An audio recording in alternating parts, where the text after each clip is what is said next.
다니엘서 2장 1절에서 18절입니다.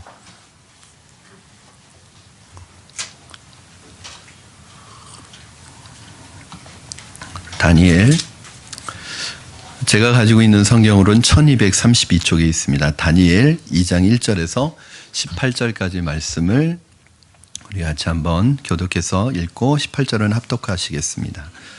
제가 먼저 봉독하겠습니다. 느부갓네살이 다스린 지 2년이 되는 해에 느부갓네살이 꿈을 꾸고 그로 말미암아 마음이 번민하여 잠을 이루지 못한지라.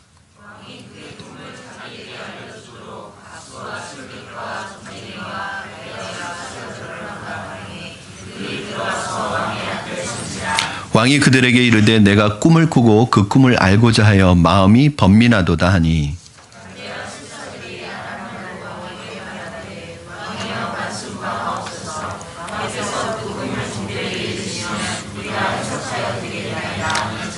왕이 갈대아인들에게 대답하여 이르되 내가 명령을 내렸나니 너희가 만일 꿈과 그 해석을 내게 알게 하지 아니하면 너희 몸을 쪼갤 것이며 너희의 집을 거름더미로 만들 것이요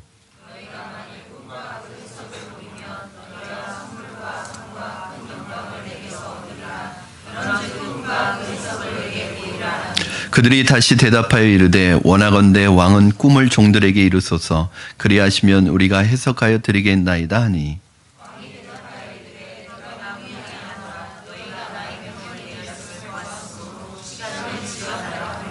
너희가 만일 이 꿈을 내게 알게 하지 아니하면 너희를 처치할 법이 오직 하나이니 이는 너희가 거짓말과 망령된 말을 내 앞에 꾸며 말하여 때가 변하기를 기다리려 함이라.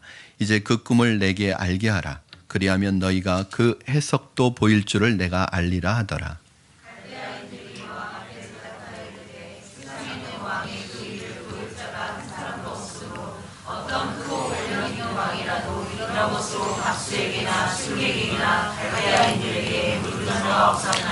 왕께서 물으신 것은 어려운 일이라. 육체와 함께 살지 아니하는 신들 외에는 왕 앞에 그것을 보일 자가 없나이다 한지라.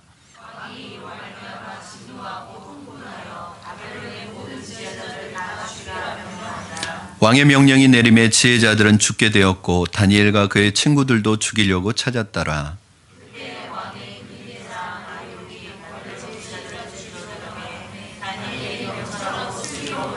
왕의 근위대장 아리옥에게 물어 이르되 왕의 명령이 어찌 그리 급하냐 하니 아리옥이 그 일을 다니엘에게 알림해.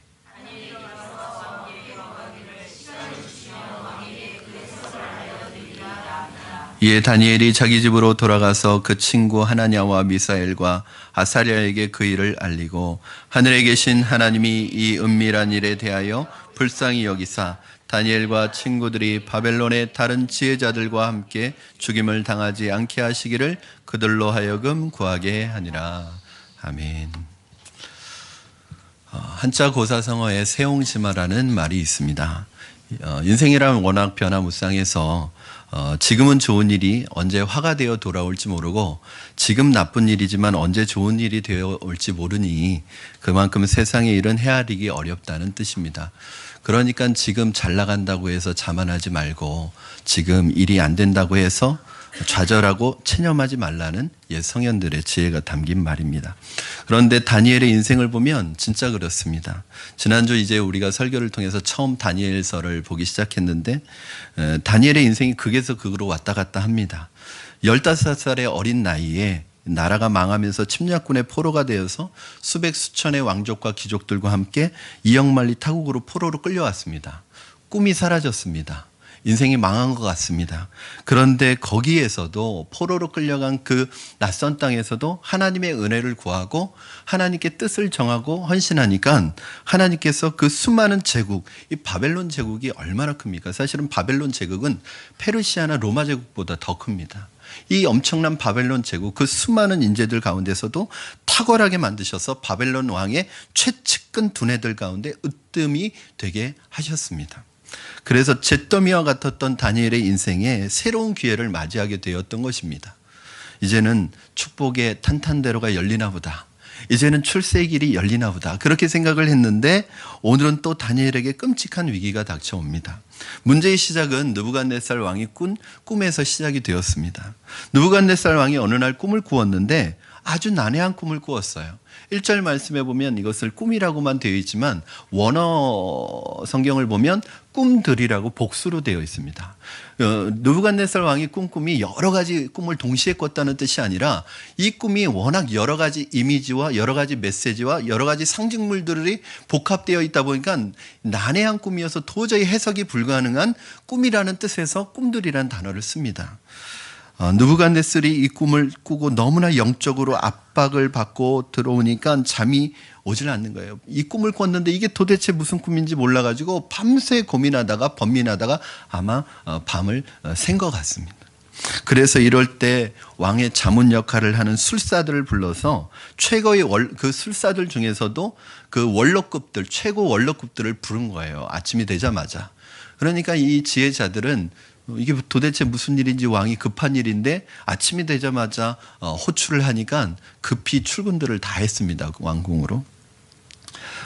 여러분 고대 근동 지방에서 이 꿈은 굉장히 중요하게 여겨졌습니다. 특히 개인이 아니라 왕이 꾸는 꿈은 그 나라의 운명을 결정짓는 아주 중요한 계시로 보았기 때문에 느부갓네살 이 꿈 하나 가지고 뭐 저렇게 괴로워하나 그렇게 생각할지 모르지만 이 꿈이 해석이 안 되면 나라의 운명에 대해서 점을 칠 수가 없는 거예요.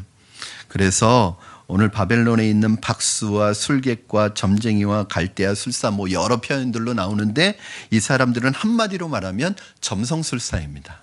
즉 별이나 달이나 이런 전체의 움직임을 보고 그 나라의 미래에 대한 길흉화복을 점치는 점쟁이들이에요.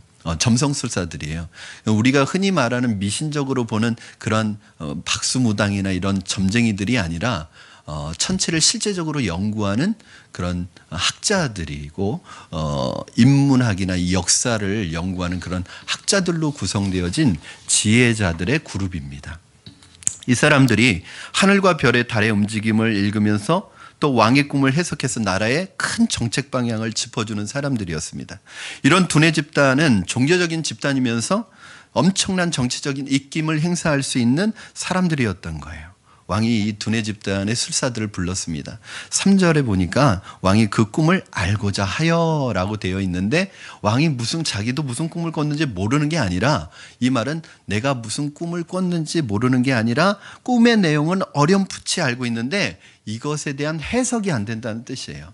그래서 알고자 하여 이 말은 그 꿈을 해석하고 싶다 이렇게 영어 성경에는 되어 있습니다. 그런데 왕이 무슨 의도로 그랬는지 모르겠지만 자기가 꾼 꿈을 술사들에게 알려주지 않고 내 꿈을 맞춰보라고 그렇게 얘기하는 거예요. 즉 내가 무슨 꿈을 꾸었는지 말하지도 않았는데 너희가 내가 무슨 꿈을 꾸었는지 알아맞혀보고 그 꿈의 해석까지 하라는 거예요. 굉장히 황당한 것입니다. 그때부터 사태가 악화되기 시작했고 왕과 술사들 간의 이 대화가 가시돋친 대화가 오가기 시작하는 거예요. 이건 무엇과 똑같은 거냐면요. 대학 시험 보러 대학에 갔는데 대학 교수가 딱 나와서 내가 무슨 문제 낼지 알아맞혀봐. 그리고 그 문제를 알아맞히고 거기에 대한 답을 해. 이것과 똑같은 거예요. 황당하죠? 별로 황당하지 않으신 것 같아요. 이 술사들은 벌써 선왕 때부터 이 일을 해오고 있기 때문에 눈치가 백단입니다. 지금 왕이 꿈을 모르는 건 아닌 것 같고 꿈을 아는데 만약에 여기에서 대충 지레짐작해서 꿈을 말했다가 이게 틀리면 여기에서 사기꾼으로 몰려가지고 완전히 왕에게 그냥 잘린다는 것을 죽임을 당할 것을 알고 있는 거예요. 그러니까 어떻게든 살려고 몸부림치면서 이렇게 얘기합니다. 4절 말씀 한번 같이 읽겠습니다. 시작. 갈대아 술사들이 아람말로 왕에게 말하되 왕이여 만수무강하옵소서. 왕께서 그 꿈을 종들에게 이르시면 우리가 해석하여 드리겠나이다 하는지라.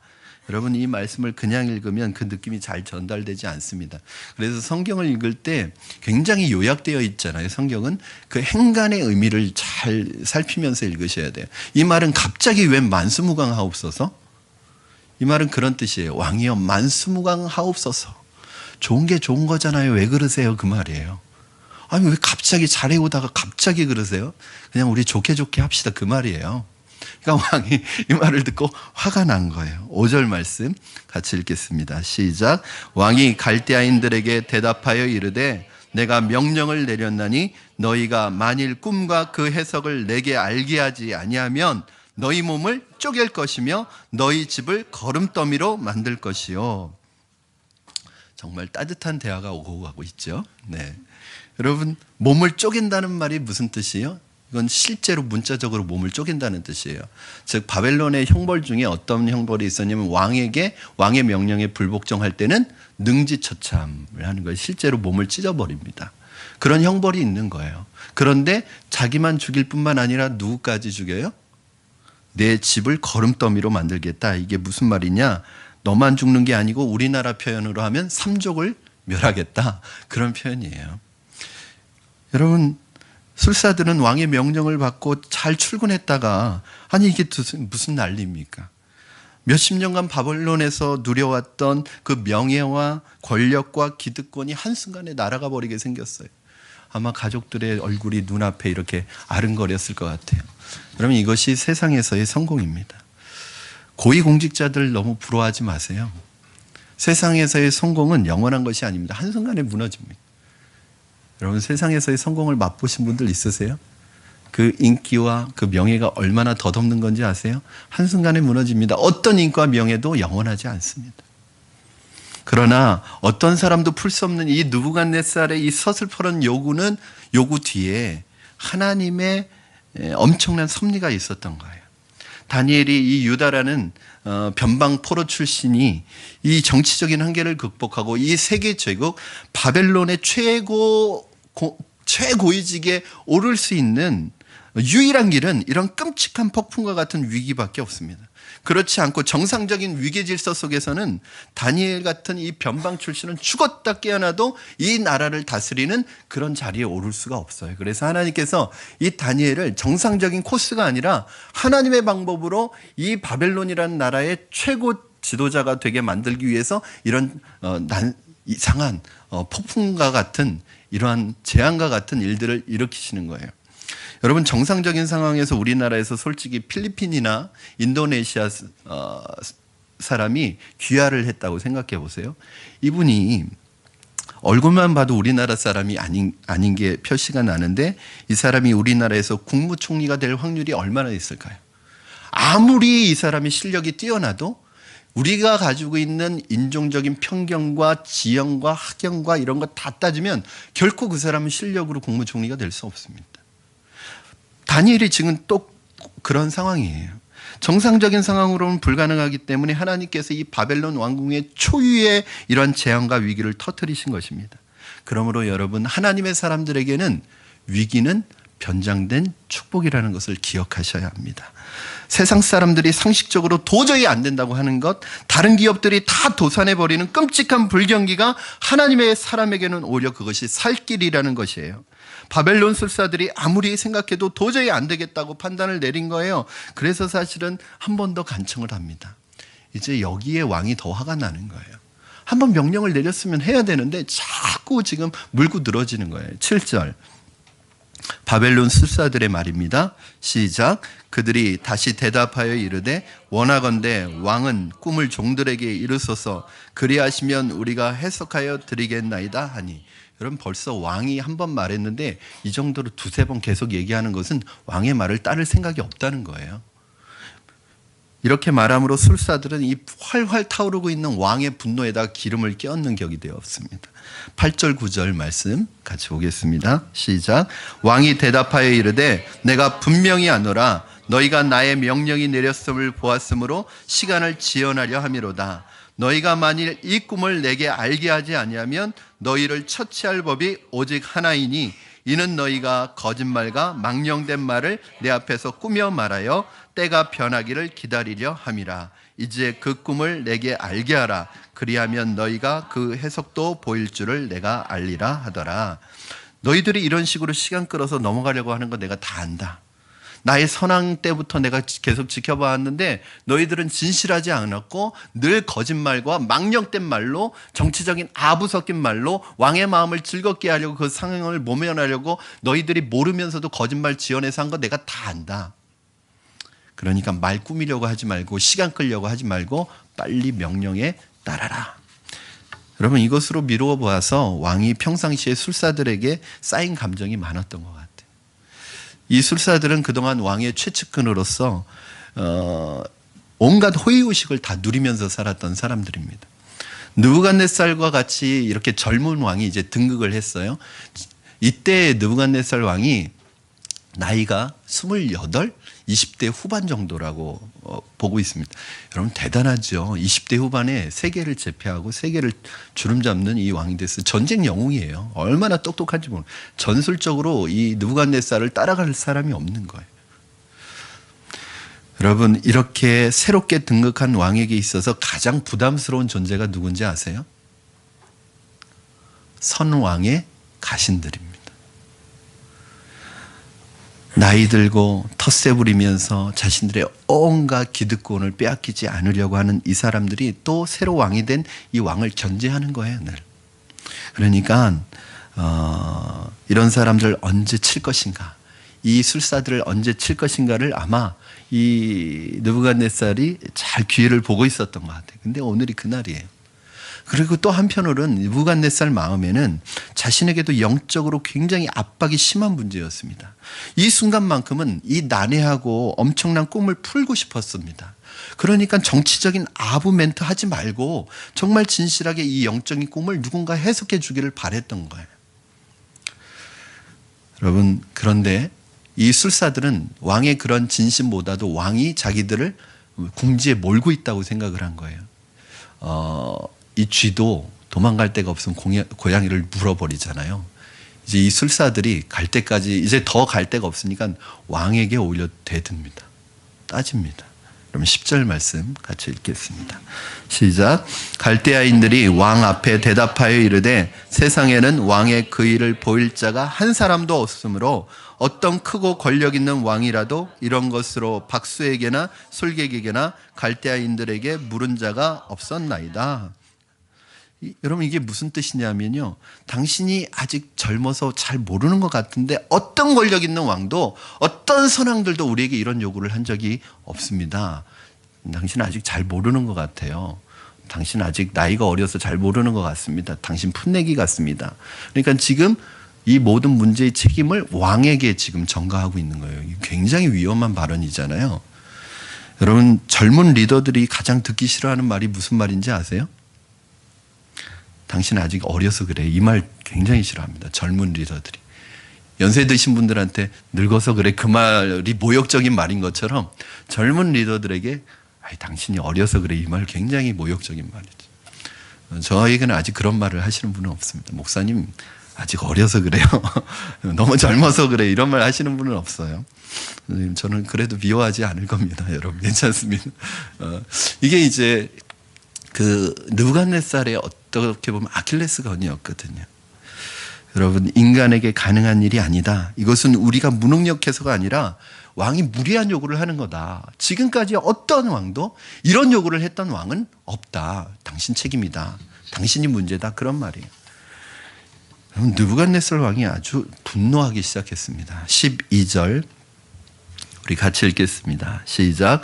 왕이 이로 말미암아 진노하고 통분하여 바벨론의 모든 지혜자들을 다 죽이라고 명하니라. 참 무서운 사람입니다. 지금 자기 앞에서 그 말 한 사람들만 죽이면 되는데 그 지혜 그룹 굉장히 많은 그룹입니다. 수백 명에 달하는 어쩌면 수천 명에 달하는 그 지혜자 그룹들, 즉 이 가장 최고 원로급에 속하는 이 사람들 말 잘못하는 바람에 그 사람들만 죽은 게 아니라 그 밑에 있는 사람들까지 다 죽이라고 명령을 내렸어요. 드디어 왕궁의 이 성에 피비린내 나는 이 칼부림이 시작이 되기 시작했습니다. 그 조직 자체를 다 날려버리려는 거죠. 바벨론 제국은 그냥 만들어진 제국이 아닙니다. 전 세계 인재들을 끌어모아서 훈련시켜서 띵크탱크를 만든 거예요. 즉 이 두뇌 집단을 만들었고, 그래서 그 지혜자들, 이 수천 명의 바벨론의 이 지혜자들이 문화와 정치와 경제와 과학을 건설했는데 그 사람들 다 죽이고 나면 나라가 어떻게 되겠어요? 그러니까 지금 느부갓네살도 지금 흥분한 거예요. 그런 결정을 하면 내리면 안 돼요. 여러분 이 그 전도서 말씀해 보면 마음을 지키는 것이 성을 빼앗는 것보다 낫고 마음을 지키는 사람이 용사보다도 낫대요. 그러니까 우리가 마음을 지키지 못하고 내 감정 다스리지 못하는 사람은요, 사실은 아무 중요한 일을 할 수 없습니다. 이성을 잃은 거예요. 이성의 분노의 노예가 된 거예요. 그래서 절대 권력자의 이 무지한 분노 때문에 바벨론 왕궁에 무시무시한 피바람이 일어나기 시작합니다. 13절 말씀 같이 읽겠습니다. 시작. 왕의 명령이 내림에 지혜자들은 죽게 되었고 다니엘과 그의 친구들도 죽이려고 찾았더라. 여러분 여기 잘 보시면 왕의 명령이 내림에 지혜자들은 죽게 되었다고 되어 있잖아요. 이 죽게 되었다는 말은 죽을 위기에 처하게 됐다는 뜻이 아니에요. 실제로 왕이 사형 명령을 내려가지고 지금 죽임을 당하고 있는 거예요. 사형 명령이 내려져서 그것이 실천에 옮겨지고 있는 거예요. 왕의 성격으로 미루어 보아서 왕 앞에서 그런 말을 했었던 사람들은 그 즉시 그 자리에서 죽었을 것이고요. 지금 모든 지혜자들을 다 죽이라고 왕의 근위대에게 명령을 내렸어요. 그래서 이 왕의 근위대들이 이 성을 돌아다니면서 지혜자들을 다 보이는 대로 쳐서 죽이는 거예요. 지금 난리가 난 거죠. 그 수많은 왕의 근위대가 다 풀린 거예요. 바벨론 왕궁에 그렇게 엘리트에 대한 무차별 학살이 일어난 것인데 문제는 이 재앙의 불길이 아무 죄도 없는 다니엘과 세 친구에게도 미치게 되었다는 것입니다. 여러분, 상관이 잘못 말함으로 말미암아 아무 상황도 모르고 아무 잘못도 안 하는 다니엘과 이 세 친구들도 그 지혜자 그룹에 들어가 있으니까 같이 죽게 된 거예요. 여러분 얼마나 억울합니까? 여러분 이게 인생입니다. 억울한 게 인생입니다. 여러분 억울하실 때 많으시죠? 없으신가 봅니다. 여러분 상식적으로 우리는 성실하게 열심히 살기만 하면 하늘은 스스로 돕는 자를 돕는다고 알고 있는데 그렇지 않습니다. 스스로 도울 수 없게 만들어버리는 때가 있습니다. IMF 때 얼마나 건실한 중소기업들이 흑자도산했는지 모릅니다. 기업들의 잘못이 아니었습니다. 그 기업들은 성실하게 착실하게 잘 살아왔는데 이 IMF라는 태풍이 불어닥침과 더불어 그 건실한 기업들이 자기의 책임이 아닌데도 이 추풍낙엽처럼 다 그 기업의 문을 닫았습니다. 이 이해할 수 없는 상황이 바람에 쓸려간 거기에도 하나님의 섭리하심이 있다는 거예요. 전도서 9장 11절 말씀 우리 한번 같이 읽겠습니다. 시작.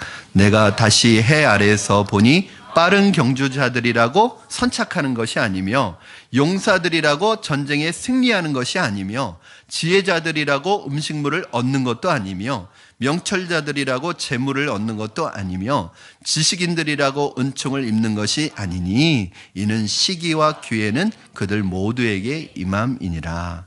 한마디로 말하면 행복은 성적순이 아니라는 말입니다. 똑똑하다고 성공하는 것도 아니고 내가 열심히 했다고 성공하는 것도 아니에요. 우리가 생각하는 기존의 위계질서와 시스템대로 우리의 인생이 풀려나가지 않는단 말이에요. 만약에 그렇게만 풀려나가면 얼마나 좋겠어요? 열심히 일하면 열심히 일한 사람이 대접받고 열심히 일한 사람이 성공하고 열심히 일한 사람이 뭐든지 다 잘 되면 사실은 우리는 억울한 게 별로 없을 거예요. 그런데 어느 때는 열심히 했는데도 안 될 때가 있어요. 남들보다 더 잠 안 자고 공부했는데 특별히 쓰임받지 못할 수도 있어요. 하나님의 사람 다니엘은 그걸 알고 있는 사람이에요. 인생의 신비함을. 그래서 아주 지혜롭게 대처합니다. 저는 여러분이 지혜로운 분들이 되기를 주님의 이름으로 축원합니다. 막 다급해서 이 감정을 다스리지 못해서 막 나서는 게 아니라 다니엘 대처하는 거 보세요. 14절 우리 한번 같이 읽겠습니다. 시작. 그때 왕의 근위대장 아리옥이 바벨론 지혜자들을 죽이러 나가매 다니엘이 명철하고 슬기로운 말로 어떻게 해요? 다니엘이 명철하고 슬기로운 말로. 지난주에 환관장과 감독에게도 다니엘이 어떻게 얘기했어요? 지혜롭게 얘기했습니다. 그런데 이번에도 왕의 근위대장에게 명철하고 슬기로운 말로 접근했다고 되어 있습니다. 여러분 우리가 어떤 일을 하는 것 이상으로 중요한 것이 어떻게 하느냐가 중요합니다. 아무리 옳은 일을 해도 지혜롭게 하지 못하면 그 일은 무너지게 되어 있습니다. 아무리 옳은 말을 해도 지혜롭게 말하지 않으면 많은 것을 잃어버리게 되어 있습니다. 제가 아는 분 중에 참 일을 많이 하는 분이 있어요. 교회에서도 일 참 많이 하고 뒤에서 안 보이는 곳에서도 참 섬김을 많이 합니다. 그런데 이분은 말 한마디 잘못해서 다 잃어버려요. 말 한마디 지혜롭게 못해가지고 자기가 그렇게 수고하고 애쓴 것에 대해서 사람들에게 인정을 못 받아요. 말이 그렇게 중요합니다, 여러분. 다니엘은 온 왕궁의 지혜자들을 죽이고 있는 근위대 병사들이 살기등등한 모습을 보면서 다른 엘리트들처럼 막 소리 지르면서 도망 다닌 것이 아니라 온 왕궁의 피가 튀고 아수라장이 되고 있는 그 난장판 같은 상황에서 도망가거나 패닉하는 것이 아니라 그 시간에 순간적으로 주님 앞에 기도한 것 같습니다. 성경에는 안 나와 있는데 분명히 기도했을 거예요. 기도한 것 같아요. 그 위기 가운데 하나님의 섭리를 발견합니다. 아직 다니엘은 이 청천벽력 같은 이 모진 시련이 훗날 노예로 끌려왔던 자신과 세 친구들을 바벨론의 최고위직으로 세우시려는 하나님의 축복인지 아직 모르고 있습니다. 하나님은 하나님의 사람에게도 하나님의 섭리의 비밀을 한꺼번에 다 가르쳐 주시지 않으세요.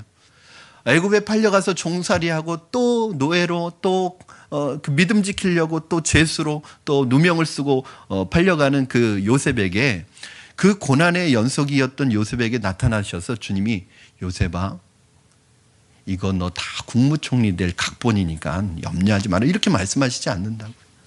그냥 하루하루 순간순간 순종하며 뜻을 구하면 하나님이 그날 살아갈 음성을 주시는 거예요. 그리고 마치 이것이 나중에는 하루하루 내게 주어진 하루하루의 삶을 최선을 다해서 주님의 음성 들으며 그렇게 한 발걸음씩 옮겼는데 마치 이것이 나중에는 퍼즐 조각이 하나하나 연결돼서 그림이 완성되는. 여러분, 그래서 너무 멀리 보려고 하지 마세요. 그냥 오늘 내게 주어진 시간, 오늘 내게 주어진 사명, 믿음으로 잘 감당하시면 이것이 모여져서 여러분 하나님의 전체적인 사명의 그림을 완성해 나가게 되는 거예요. 다니엘아, 지금은 이해할 수 없는 이 시련의 비바람을 지나고 있지만 네가 모르는 나의 계획이 있단다. 절망하지 말아라. 암탉이 병아리를 품고 가듯이 내가 널 품고 갈 거야. 너를 향한 나의 생각을 네가 안 하니 재앙이 아니라 평안이다. 염려하지 말아라. 걱정하지 말아라. 길을 찾아라. 내가 너에게 길을 준비했다. 고린도전서 10장 13절 말씀에 사람이 감당할 시험 밖에는 너에게 당한 것이 없나니 오직 하나님은 미쁘사 너희가 감당치 못한 시험 당함을 허락치 아니하시고 우리가 감당하지 못하는 시험은 허락하지도 아니하신대요.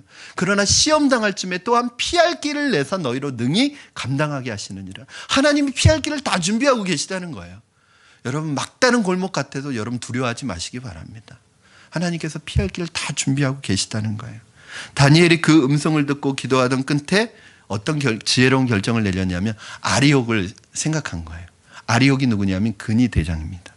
모든 사람들이 근위대 병사를 피해서 지금 다 살기 위해서 도망가고 있는데 이 순간에 다니엘은 그 근위대의 수장이었던 아리옥 근위대장을 집무실로 찾아갑니다. 생각이 완전히 다르죠. 아니, 여러분, 하나님이 지혜를 주시는 분들은요, 모든 사람들이 가는 대로 안 간다니까요. 여러분, 믿음의 사람은 남들이 가는 대로 가는 사람이 아닙니다. 남들이 가니까 그냥 덩달아 따라가는 게 아니에요. 하나님이 주신 지혜로 남들이 다 이쪽으로 가도 하나님이 주신 지혜가 이쪽으로 가라면 이쪽으로 가야 돼요. 여러분, 어떻게 아리옥을 그렇게 쉽게 만날 수 있습니까? 지금 상황이 지혜자들은 다 도망 다니고 죽음을 당하는 상황이고 근위대 병사들은 막 지혜자들을 쫓아가는 이런 상황들인데 그 근위대의 수장, 근위대장이면요. 여러분, 이 근위대가 뭐 10명 정도의 보디가드 그룹이 아니에요. 수천 명에 달하는 이 병사들이 그 바벨론 최정예 병사들입니다. 그 병사들의 수장을 어떻게 아무나 만날 수 있어요? 어떻게 그럼 이 다니엘은 아리옥을 그렇게 쉽게 만날 수 있었을까요? 이 다니엘은 아리옥이 어디 있는지 아는 거죠. 평소에 관계가 있었다는 거예요. 아리옥과 아는 사이였다는 거예요. 여러분, 우리가 우리 힘으로 통제할 수 없는 우리 인생의 모진 비바람 만날 때 침착하시기 바랍니다. 재앙이 아닙니다. 다른 사람이 다 죽어나간다고 해도 여러분 죽는 것 아니에요. 다른 사람이 다 도산한다고 해도 여러분 도산하는 거 아니에요. 하나님이 함께 하시는 이 다니엘의 경우처럼 이 폭풍을 이용해서 기존 질서로서는 도저히 역사의 가장자리에 있었던 이 사람이 역사의 중심 무대로 옮겨지기 힘들기 때문에 빼곡고 서러운 노예 같은 인생의 이 사람을 인생의 축복의 자리로 올려가시는 하나님의 방법은 이런 뜻하지 않은 재앙과 위기를 통해서 이끌어 가시는 거예요. 그러니까 여러분, 위기는 곧 기회라는 거예요. 많은 사람들에게 위기는 대부분 위기인데 어떤 사람에게는 이 위기가 기회가 된다는 거예요. 여러분, 이거 생각하기 나름입니다. 기도하는 사람이 가질 수 있는 거예요. 많은 사람들이 다 못 살고 죽겠다고 할 때 여러분들에겐 거기에 살 길이 있는 거예요. 믿으시기 바랍니다. 여러분, 지금 우리나라 수년째 불경기예요. 내년에는 나아질까요? 작년에는 더 나았나요? 좀 지금 몇 년째 최악의 불경기라는 얘기를 몇 년째 듣고 있어요. 여러분, 이 불경기고 위기지만 사는 사람이 있단 말이에요. 그러므로 여러분, 당장은 눈에 보이는 증거가 보이지 않아도 믿음만을 가지고 이 순간을 견디시기 바랍니다. 다니엘이 먼저 이 사태의 진상을 파악하려고 했습니다. 15절 말씀 우리 같이 읽겠습니다. 시작. 왕의 근위대장 아리옥에게 물어 이르되 왕의 명령이 어찌 그리 급하냐 하니 아리옥이 그 일을 다니엘에게 알림해. 여러분, 이게 무슨 말이냐면 왜 진상을 알려고 했어요? 지금 지혜자들이 막 근위대 병사들에게 죽임을 당하고 있는데 죽으면서도 자기가 왜 죽는지 모르고 죽고 있는 거예요. 그 왕 앞에서 그 말을 했던 그 사람들 때문에 죽는 건데 그 말을 했던 사람들 뭐 방송을 한 것도 아니고 알리지를 않고 그냥 지혜자를 다 죽이라고 하니까 이 지혜자들이 무슨 영문인지도 모르고 죽고 있는 거예요. 근위대 병사들이 죽이면서 내가 당신을 죽이는 것은 뭐 이렇게 설명해 줬겠어요? 그냥 죽였겠죠? 그러니까 다니엘은 이 사건의 핵심이 뭐냐, 진상이 뭐냐, 이것을 아주 침착하게 알고 싶었던 거예요. 그랬더니 이것을 물어봤더니 이 근위대장 아리옥이 다니엘에게 알렸다고 본문에서 말하고 있습니다. 이 다니엘에게 알렸다는 이 표현을 영어 성경에 보니까 뭐라고 표현하고 있냐면 아리옥이 다니엘에게 explain 했대요. 설명해 주었대요. 아주 자세하게 브리핑을 해준 거예요. 여러분, 이해가 되세요? 이런 상황이? 지금 천하의 아리옥이 왜 이 새카맣게 밑에 있는 이제 말단에 있는 이 초짜인 다니엘에게 이 바쁜 상황 속에서 그렇게 시간을 내서 자세하게 이 사건을 설명했겠습니까? 그것은 아리옥이 평소에 다니엘을 알고 있었다는 거죠. 여러분, 이 평소의 인간관계가 그래서 중요합니다. 저는 정치하라는 말이 아니라 여러분들이 사람들을 만날 때 지혜롭게 처신하라는 거예요. 로마서 12장 8절 말씀 한번 우리 같이 읽겠습니다. 시작. 할 수 있거든 너희로서는 모든 사람과 더불어 화목하라. 적을 만들지 말라는 거예요. 그렇다고 다 내 편을 만들라는 건 아니에요, 사람을. 그러나 하나님의 평화로 화평케 하는 사람으로 존재하라는 거예요. 여러분, 피스메이커가 되라는 거예요. 어디를 가든 여러분 때문에 여러분을 반기는 사람이 되라는 거예요. 여러분 만나면 사람들이 기분 좋아지고 여러분 만나면 행복해지고 나는 저 사람이 뒤통수만 봐도 기분이 좋아지는, 뒤통수 보면 굉장히 기분 나쁜 사람이 그렇게 여겨지면 안 되고 막 화목했던 모임도 이 사람이 가면 막 깨져. 트러블 메이커입니다. 좋은 관계도 이 사람이 거기 안에 들어가면 사람들이 다 서로 갈등을 해. 그럼 그런 사람이 되면 안 되는 거죠. 여러분 보니까요, 저희 교계도 그렇고 어느 그룹들도 그렇고 뭐 학교도 그렇고 참 좁더라고요. 언젠가는 결정적인 순간에 다 외나무 다리에서 다 만납니다. 그러니까 눈에 보이는 사람, 힘 있는 사람, 그런 사람들에게만 잘하지 마시고 어떤 누구든 섬기는 마음으로 잘 하셔야 돼요. 언제 어디서 다시 만날지 모릅니다. 아리옥이 그 얘기를 하면서 이 천하의 근위대장 아리옥이 모든 그 무엇보다도 왕의 심기를 가장 잘 아는 사람이 이 근위대장 아니겠어요? 가장 가까이에서 모시는 일종의 청와대 비서실장 같은 역할을 하지 않았겠어요?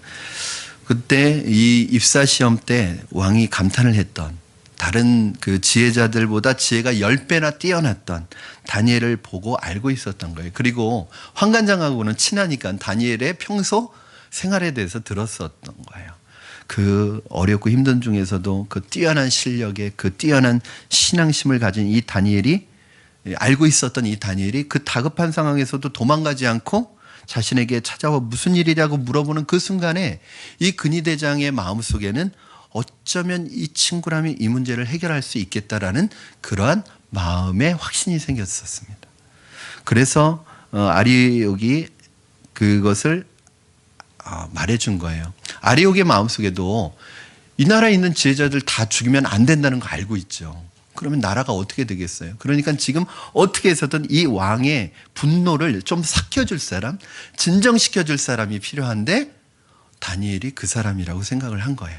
그리고 이걸 다 설명해 줬더니 아니나 다를까 다니엘이 자기를 왕에게로 인도해 달라고 하는 것입니다. 그래서 다니엘을 왕에게로 인도해 갔어요. 지금 그때까지도 왕은 화가 나서 막 어쩔 줄 몰라 하고 있었습니다. 여러분, 이게 단 몇 시간 만에 다 이루어진 사건이에요. 왕에게 나온 다니엘을 가만히 보니까, 왕이 가만히 보니까 어디에서 많이 본 사람이에요.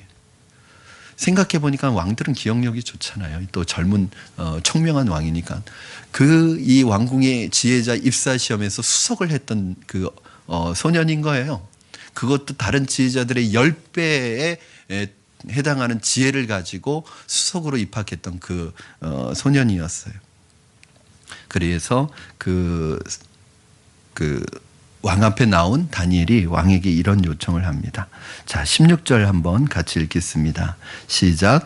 다니엘이 들어가서 왕께 구하기를 시간을 주시면 왕에게 그 해석을 알려드리리다 하니라. 여러분, 다르죠? 다른 술사들과 확실히 차이가 있죠? 다른 술사들은 뭐라고 그랬어요? 어떠한 왕도 꿈까지 얘기하라고 하는 왕은 없었습니다. 선왕들도 어떤 왕도 이런 요구를 우리에게 한 왕은 없었습니다. 그러니까 지금 문제의 책임이 누구에게 있는 거예요? 문제가 누구에게 있는 거예요? 왕 당신에게 있습니다. 당신 문제 있습니다. 이 말이거든요. 그런데 똑같은 이 다니엘은 왕의 문제는 괜찮다는 거예요. 시간만 달라는 거예요. 그러면 내가 풀어주겠다. 여러분, 말이라는 게요, 아다르고 어다른 거예요. 그러니까 하나님의 사람은 보는 시각이 달라요. 남들이 그 세상 사람들이 보는 똑같은 관점으로 보고 똑같은 눈으로 보면 다른 말이 나올 수가 없어요. 그런데 이 다니엘은 믿음의 눈으로 보이는 거예요. 눈에 보이는 문제만 보면 문제는 풀리지 않습니다. 자, 다니엘이 말합니다. 제게 시간만 주십시오. 그러면 제가 풀이하겠습니다. 왕도 내가 시간을 줄 테니 네가 가서 이 문제를 풀어라. 그러면 왕이시여, 지금 지혜자들을 죽이라는 이 명령을 중단시켜 주십시오. 그래서 그 시간부터 다른 지혜자들이 살게 된 거예요. 다른 지혜자들은 다니엘 때문에 산 것입니다. 여러분, 그런데 아주 재미있는 사실이 있습니다. 다니엘이 이 말을 할 때는, 왕이여 시간만 주시면 내가 확실히 풀어드리겠습니다, 이 말을 할 때는 어느 정도 뭔가 확신이 있어서 한 말이겠죠? 그런데 문제는요, 다니엘이 이 말을 할 때 다니엘도 답을 모르고 있었다는 거예요. 여러분, 이제 다음 주에 볼 텐데 19절에 가서야 그날 밤에 정말 죽어라 하고 기도해서 그날 밤 응답받는 거예요. 그 전까지는 다니엘도 모르고 있었어요.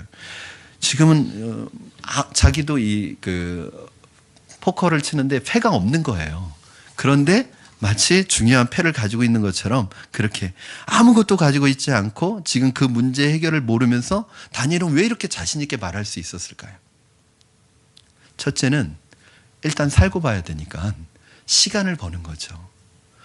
어차피 지금 못한다고 해도 죽을 거고, 시간 달라고 해서 며칠 지나서 못해도 죽을 거니까 어쨌든 시간은 벌 수 있잖아요. 그리고 시간을 벌 때 뭐 하는 거예요? 기도하겠다는 거죠. 기도할 시간을 버는 거죠. 두 번째는 다니엘은 자신을 지키시는 하나님을 확신하고 있었습니다. 사람들은 보통 보여주시면 하나님 믿겠습니다 하는데 다니엘은 믿으면 보여줄 줄로 믿습니다. 이게 다른 거예요.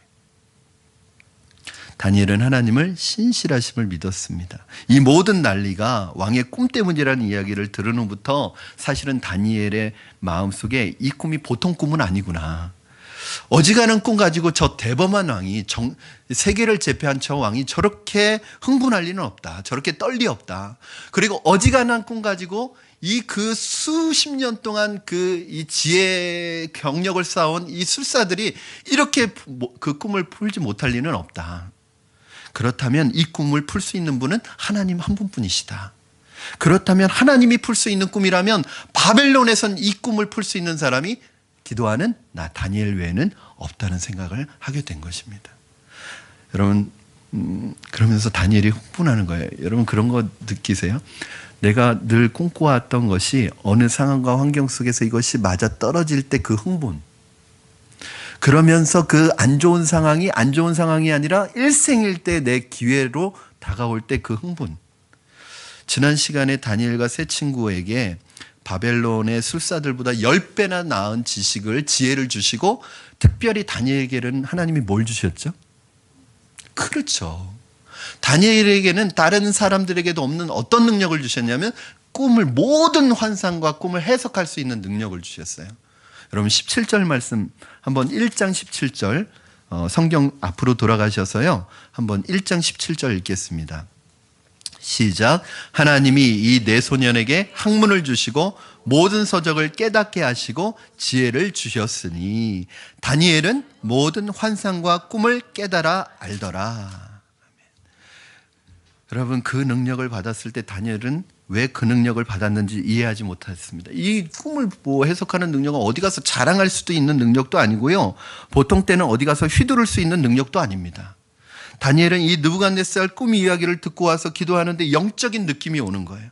그렇다면 이것은 내게 주신 능력과 어떤 연관이 있는 꿈이 아닐까? 그러면서 자신의 일생을 걸어야 될 일생일대의 위기이지만 기회가 오고 있다는 것을 감을 잡는 거예요. 이 무서운 시험이, 이 위기에 대한 열쇠가 나에게 있는 거구나. 다니엘은 그때 영적인 감을 가졌습니다. 여러분이 생각할 때 사방이 꽉 막힌 것 같은 시험인데 도저히 벗어날 길이 없다고 생각하는데 기도하면서 가만히 생각해 보면 하나님께서 여러분에게 주신 능력과 성령의 기름 부으심이 버무려져서 피할 길이 분명히 있습니다. 그래서 여러분은 그때 하나님을 체험하게 되는 것이고 남들은 벽이라고 생각하지만 그곳에서 길이 열리는 것을 보게 되는 것이고 이사야 43장의 말씀이 그 말 아니에요. 내가 내게 새 일을 행하리니 어떤 새 일을 행하세요? 광야에 길이 나고 사막에 물길을 내신다는 거예요. 도저히 길이 날 수 없는 것에 길이 나는 거예요. 우리는 다 사방이 막힌 것 같아서 이젠 도저히 벗어날 길이 없다고 생각하는데 하나님이 하시면 거기 벽으로 길을 내시는 거예요. 문을 내시는 거예요. 그래서 가게 하시는 거예요. 이걸 하나님이 경험하게 하시는 거죠. 그래서 다니엘은 바로 이 순간에 기도의 자리로 나아갑니다. 17절 18절 말씀 함께 읽겠습니다. 시작.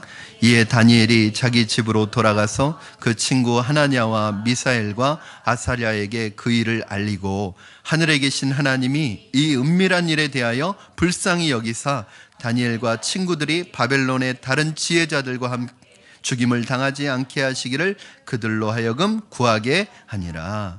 다니엘은 자기만 기도한 것이 아니라 믿음의 친구들에게 가서 중보 기도를 부탁을 합니다.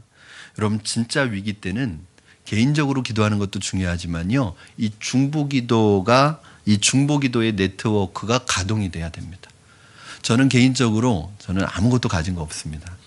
양가로 불교 집안에서 저 혼자 예수님을 믿었고 또 신앙생활 혼자 해왔고 그 이후로 제가 늘 제게 있어서 가장 큰 재산은 뭐라고 생각하냐면 저를 위해서 기도해 주시는 분이라고 생각해요. 지금도 저를 위해서 제가 기도의 제목이 있을 때 딱 기도의 제목을 부탁하면 저를 위해서 기도해 주시는 분이 수십 명 계십니다. 그 기도의 힘을 받고 있는 거예요.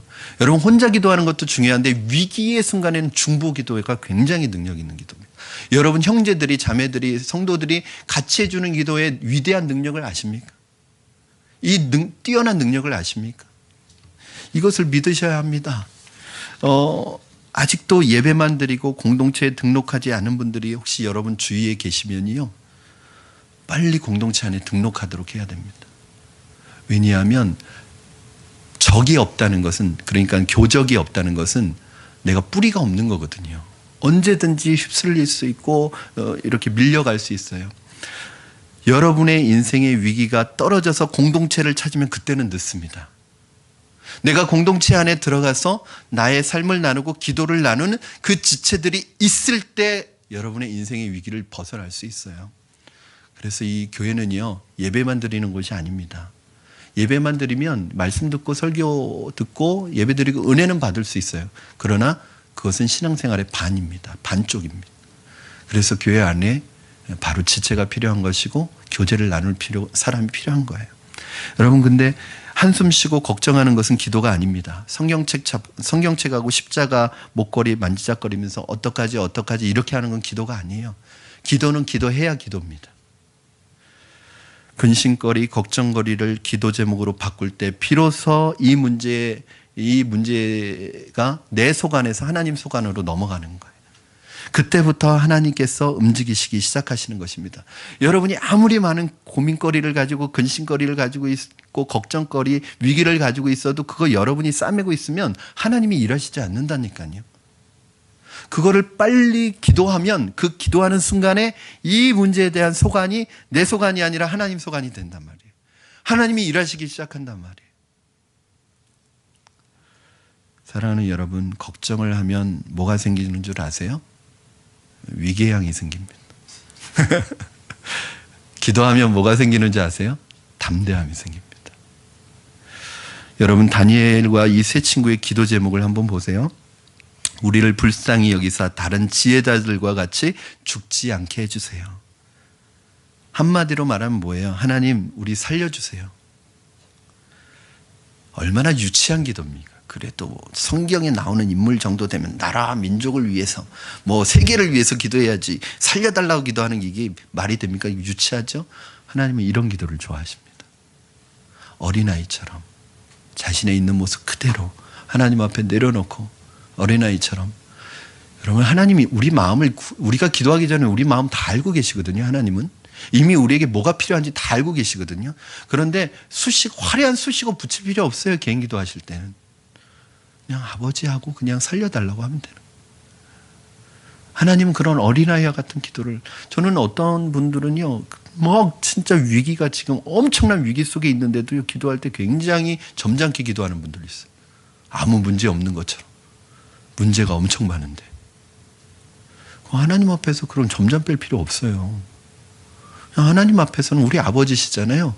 어린아이 같이 그냥 하나님 앞에 기도하면 돼요. 솔직하잖아요. 모든 것을 다 아시는 하나님께서 다 들어주신다는 거예요. 이 위기를 뚫는 길은 하나, 돌아갈 수 있는 길은 없습니다. 정면 승부를 해야 되는데 그것이 뭐냐 하면 기도하는 거예요. 불쌍히 여겨 주시옵소서. 이 사람들은 큰 사명 감당하기 위해서 살겠다는 것이 아니라 살기 위해서 능력을 달라고 기도하고 있습니다. 그런데 하나님께서는 우리 기도의 대부분을 차지하는 이 살려달라는 기도를 들으셔서 우리를 살려주실 뿐만 아니라 이 일을 통해서 하나님은 우리가 생각하지 못한 하나님의 위대한 역사도 동시에 이루어 가시는 거예요. 다니엘과 세 친구가 모여서 함께 중보기도 하는데 하나님 우리를 살려주시옵소서. 이 바벨론의 지혜자들과 함께 죽지 않도록 우리를 살려달라고 기도하는데 이 기도를 통해서 다니엘과 세 친구를 살려주실 뿐만 아니라 다니엘과 세 친구를 이 바벨론이라는 세계 최고의 제국의 가장 최고위직으로 올리시는 이 위대한 일들을 하시고 이제 이 사람들을 통해서 하나님이 미래를 세계를 경영해 나가시는 거예요. 하나님의 사람들을 통해서. 여러분, 누가 이 세계를 움직이는 줄 아세요? 돈 있는 사람이요? 권력 있는 사람이요? 순간입니다. 잠깐입니다. 하나님이 이 역사의 주인공이시고 그 하나님의 손에 붙들림 받는 사람이 바로 이 세계를 움직이는 사람들이 될 줄로 믿습니다. 사랑하는 여러분, 말씀을 정리합니다. 지금 다니엘과 세 친구들처럼 알 수 없는 인생의 비바람과 폭풍을 경험하고 있는 분들이 계십니까? 해답이 안 보이십니까? 정면 승부해야 되는 상황입니까? 길이 막히지 않았음을 믿으시기 바랍니다. 길이 있음을 믿으시기 바랍니다. 사방이 막혀 있어도 하늘은 열려 있습니다. 하나님은 여러분의 살려달라는 작은 기도를 통해서 하늘의 큰 뜻을 이루어 가실 줄로 믿습니다. 우리 이 시간에 함께 찬양했으면 좋겠습니다. 우리 금요심야 때도 이 찬양을 드렸는데요. 저도 순간순간 위기를 많이 만납니다. 그때마다 제게 떠올려지는 말씀이 있어요. 두려워하지 말라, 놀라지 말라. 내가 내 하나님이 됨이니라. 내가 너를 붙들어 주리라. 내가 너와 함께 하리라. 이 말씀이 제 마음속에 계속 되뇌어집니다. 여러분, 하나님이 여러분과 함께 계시면 위기는 기회로 바뀔 줄로 믿습니다. 여러분의 인생은 하나님 앞에 쓰임받는 인생으로 바뀔 것이고, 이 위기를 위기로 보지 않고 하나님 앞에 기도의 제목과 기회로 보시면 내 문제 해결을 넘어서서 여러분을 하나님께서 세계 역사 속에서 쓰시는 역사가 나타날 줄로 믿습니다. 이 시간에 혹시 두렵고 비바람과 폭풍과 해답이 안 보이는 막막한 길을 걷고 계신 분들이 혹시 계시다면 오늘 이 찬양 부를 때 우리의 믿음의 고백으로 하나님 앞에 솔직하게 고백하며 기도했으면 좋겠습니다. 아무것도 두려워 말라. 함께 찬양하겠습니다.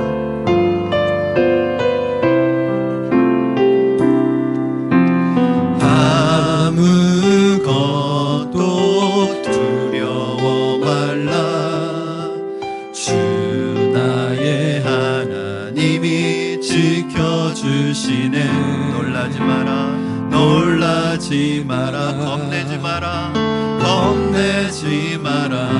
아멘. 주님 나를 지켜주시네. 우리 다시 한번 고백합니다. 아무것도 두려워 말라. 주 나의 하나님이 지켜주시네. 놀라지 마라, 놀라지 마라, 겁내지 마라. 주님 나를 지켜주시네. 세상의 험한 내 맘이 힘에 겨워 지칠지라. 주님 나를 지켜주시네. 주님 나를 지켜주시네. 세상의 험한 풍파 몰아칠 때도 주님 나를 지켜주시네. 주님은 나의 산성, 주님은 나의 요새, 주님은 나의 소망, 나의 힘이 되신 여호와. 주님은 나의 산성, 주님은 나의 요새, 주님은 나의 소망, 나의 힘이 되신 여호와. 우리 이 시간에 오늘 주신 말씀 붙들고 같이 기도하겠습니다. 여러분, 인생의 비바람과 폭풍을 경험하고 계십니까? 혹시 막막하여 어디로 가야 될지, 어떻게 해야 될지 아무것도 할 수 없는 상황 가운데 계신 분 계십니까? 우리의 상황이 길이 막힌 것처럼, 사방이 막힌 것처럼, 그래서 두려움과 염려와 근심 가운데 계신 분이 계시다면 오늘 이 모든 문제를 문제로 보시지 마시고 하나님 앞에 맡기시기 바랍니다. 기도의 제목으로 바꾸시기 바랍니다. 하나님께서 여러분을 도와주실 줄로 믿습니다. 하나님, 우리에게 지혜를 주시옵소서. 하나님 앞에 위기 속에서 무릎 꿇어 기도할 때 위기가 기회로 바뀌어지게 하여 주시옵소서. 하나님, 우리의 위기 속에서 우리를 살려주시옵소서. 주신 말씀 붙들고 기도하겠습니다. 살아계셔서 역사하시는 하나님 아버지, 우리를 불쌍히 여겨주시고 긍휼히 여겨주시고 우리를 위기 속에서 던져주시고 살려주시고 회복시켜 주시옵소서. 아버지, 우리는 연약합니다. 우리의 힘으로 할 수 있는 것이 아무것도 없습니다. 하나님, 그러나 하나님의 손에 붙들리면, 하나님 앞에 쓰임받으면 우리는 하나님 아버지의 주님의 능력의 도구로 쓰임받을 줄 믿습니다. 오늘 우리의 삶에 부딪힌 비바람과 폭풍과 위기를 이겨내게 하여 주시고 극복하게 하여 주시고 무릎 꿇는 자가 되게 하시고 기도하는 사람이 되게 하여 주셔서 우리가 겪고 있는 이 위기가 기회가 되게 하여 주시옵소서. 우리가 겪고 있는 아픔과 고통과 슬픔이 기쁨과 찬송으로 바뀌어지게 하여 주시옵소서. 우리에게 특별히 이 세상을 살아갈 때 지혜를 허락하여 주셔서 우리의 기도가 응답될 뿐만 아니라 세계를 경영하시는 하나님의 도구로 쓰임 하나님 만나 기적과 역사를 체험하는 시간이 될 수 있도록 축복하여 주시옵소서. 살아계신 하나님 아버지 감사합니다. 하나님, 우리 사랑하는 성도님들, 저마다 인생에 하나님 폭풍과 비바람을 겪고 있는 성도들이 있습니다. 하나님, 캄캄하여 막막하여 어디로 가야 될지 어떻게 살아야 될지 하나님 아무에게도 말할 수 없어 애태우고 있는 분들이 있습니다. 하나님께서 이 위기가 변하여 기회가 되게 하시고 하나님, 슬픔과 고통이 변하여 감사와 찬송으로 바뀌어지게 하여 주시옵소서. 이 위기의 때를 지날 때 너희가 무엇이든지 후히 주시고 꾸짖지 아니하시는 하나님께 지혜가 부족하거든 지혜를 구하라고 말씀하셨는데, 이 위기를 이겨낼 수 있는 지혜를 우리에게 허락하여 주시옵소서. 하나님, 이 위기 속에서 우리를 건져주시고 구원해 주시고 우리를 살려 주시옵소서. 믿음으로 세워지게 하시고 우리의 기도가 응답될 뿐만 아니라 우리의 기도의 응답을 통하여 세계를 경영하시는 하나님의 손길로 우리가 쓰임받음으로 말미암아 하나님 역사의 주관자 되시는 하나님 앞에 하나님 아름답게 쓰임받는 우리의 생애가 되도록 축복하여 주시옵소서. 감사를 드리며 예수님의 이름으로 기도합니다.